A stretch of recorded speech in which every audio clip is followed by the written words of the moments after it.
All right, so this is on, a completely different game that I have never made a video on, so this is a little bit different. And on top of that, I'm trying something new of kind of using like an avatar in a way of like kind of using a character so you guys can like see me.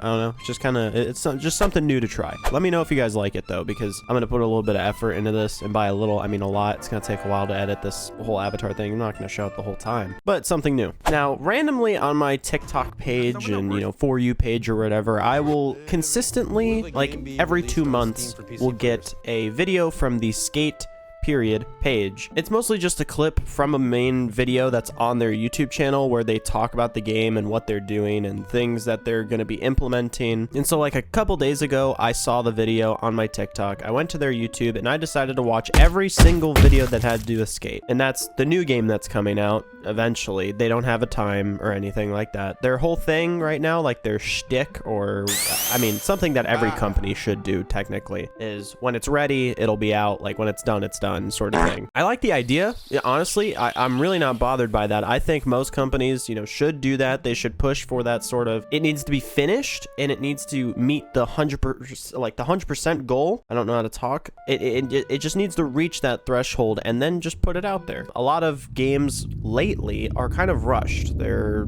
put out and then people don't like them, and a lot of people like higher ups and whatnot are like, well, you still paid for it, but then there's like things like Steam where it's like, it's refunded, so you just lost a ton of money instead of being able to make a lot more money for just making a good game. Now, Skate is under EA, so there's a lot to unbox there. They're like loot boxes, as an example. And I'm not gonna lie to you, it terrifies me because EA sat on this IP for like 13 years. And then announcing it last year, so in 2023, it's scary. There's a lot of stuff that they've pushed for. There's a lot of things that they said, and I would say confirmed when it came to every single boardroom video that they've done, which I'm gonna say, these boardroom videos, I don't know what the fuck that they were doing or like what they thought people were gonna like think. But when I watch this, I get that corporate vibe, like that feeling of, oh, you guys have a gun to your head. Someone is on the other side of that camera with a fucking M80 and they are ready to blow.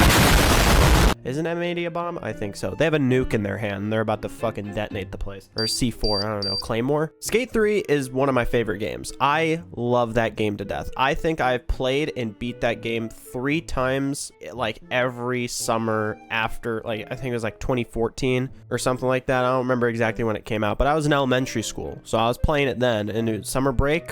I had a ton of free time on my hands, staying at home by myself. It was great. I loved that. And the thing that I enjoyed was that all of it was offline. So not really, I didn't have internet that a lot of the time. Sometimes, it was just out. It was great to play this game because I owned the actual digital copy, or not digital, physical, sorry. But let's get into like the, knit and gritty sort of thing of this whole, like all of this, just all of the Skate stuff. So when it was released that Skate was coming out, a lot of people were excited, and before it was announced, there was a lot of YouTubers who had made videos on Skate 3, Skate 2, Skate, other skating games that were involved in seeing it early. That's cool. I love that. My thing though is that they probably were like, have given a lot of notes and whatnot to them, and then they were like, and then they're gonna do what most companies do that absolutely suck asshole, AAA like studios, stuff like that, and they're just not gonna listen to anything. One of the things that happens in these boardroom videos is you see them look off to the side, or they're looking at the camera, so they line it up to look at a teleprompter to tell them what they're saying, because it's all scripted. It's not genuine, fluid, organic, communication that's happening, and like it bothers me. It gives a bad tone. I really wish that when they were talking about everything, they kind of just did it naturally, and they didn't really do that. But anyways, the game's gonna be online only. That is one thing. It's gonna be terrible. It's also going to be free to play, which means there's going to be a million microtransactions. It's pushed heavily for multiplayer, and that's, I get it, but more or less Skate was kind of like a 1v1 play by yourself sort of game. I do like that they're implementing, stuff to play, like kind of like community challenges, kind of like GTA, where it's like, oh, fastest person to race this fast. Kind of like everyone together get this certain amount of points cumulatively in this area, skate it, trick it, whatever. And I think that's cool. They said that there's going to be no paid loot boxes. Then I believe I saw some other stuff of like, basically it was leaked, or a lot of data miners have been doing a lot of shit with this game, and they've been finding out every minuscule thing about it, and they found out that loot boxes will be in there technically, or like theoretically. I don't know, it doesn't fucking matter what word.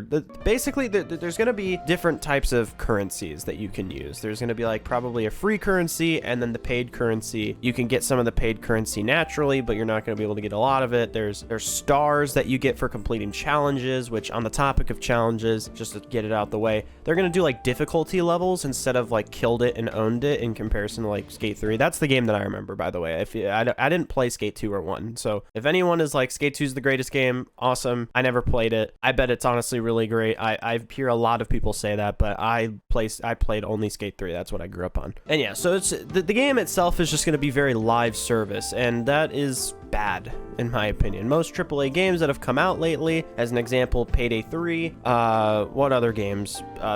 Suicide Squad, Kill the Justice League. I mean, you can count Marvel's Avengers if you wanted to. You know, a lot of newer live service games kind of flop instantly, not because people don't want to play it, but because we have so many of them. Now, granted, a lot of these are shooters and certain things like that, so it's a little different. A skating live service game is, I don't know how to feel about that, but the thing that, you know, they kind of have wiggle room with is that it's free to play, so technically you can play it, see if you like it and whatnot, but they said that they're not going to lock parts of the map, but that they never said anything of like, you're gonna have to pay for outfits, and that's the thing that I'm worried about, because the nice thing for Skate 3 was that most of the outfits that you can get in the game, if not all of them, were free. You bought the game was like $60, and you just played it till you were done with it, and there was millions and millions of things to do, millions and millions of missions to do. And on the topic of missions, they're not doing missions anymore where you can kind of like you can redo them, like they pop up every now and again. That's sort of the way that they described it. I guess that's all right.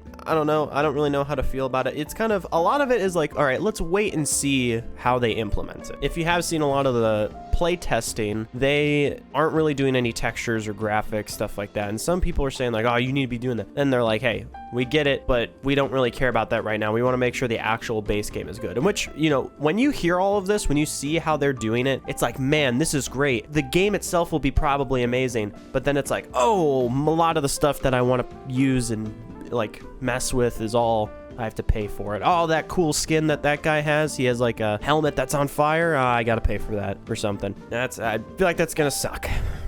There's a lot of stuff that they kind of confirmed, like half and half confirmed. They just kind of one-liner said it and then moved on real quickly. One of which was going to be like Hall of Meat in the fun modes that people played, which I think is cool. I think that'll be great. One thing that they also were acknowledging, as devs, they were acknowledging that a lot of people did glitches to get to cool spots. They were saying like there's gonna be parkour, a lot of parkour elements, wall riding. There's some other things as well of like swinging from bar to bar, like just certain things like that I feel like is really interesting, and there's a lot that they could build off with that. But let's just hope that this game doesn't like eat shit as soon as it launches, because there are some people that I've seen, you know, on Reddit, they're like, the expectations are going to be too high, and that means that the game will never meet everyone's expectations, and like it won't succeed. It won't be better than their expectations. It won't do much better. It might flop instantly because people are like, man, this game kind of sucks, and how much you guys hyped it up or whatever. And I kind of get that. I would say if they're going to be taking like another year to develop, they definitely got the people for it.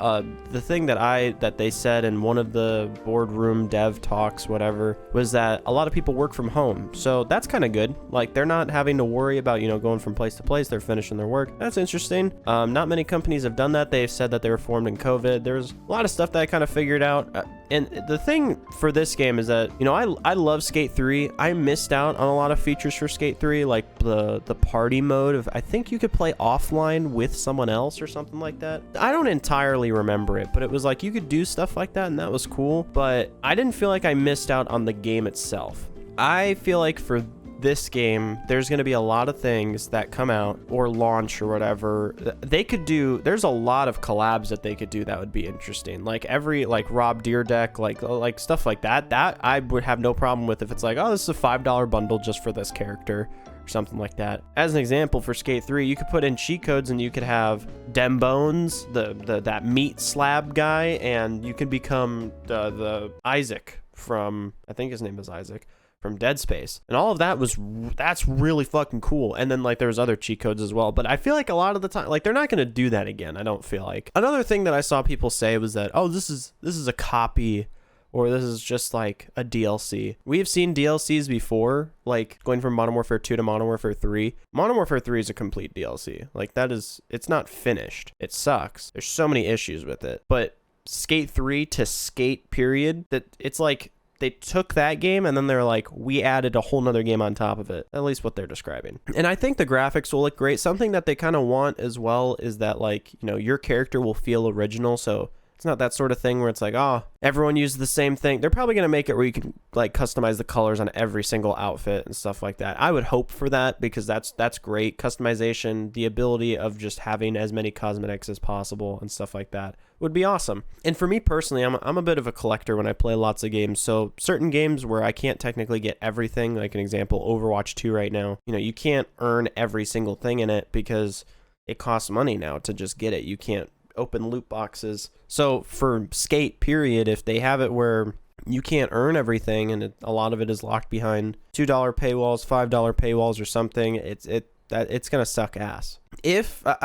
Overall, games as a service, stuff like that, kind of suck ass, but a game that does it well is Helldivers 2. I know a lot of people who watch my channel, they see, you know, Helldivers, you see it, you're like, okay, this is cool, I like this game, game's great, it's fun to play with friends. And the way that they do their battle passes and stuff and their currency and all that is you can find it in the game.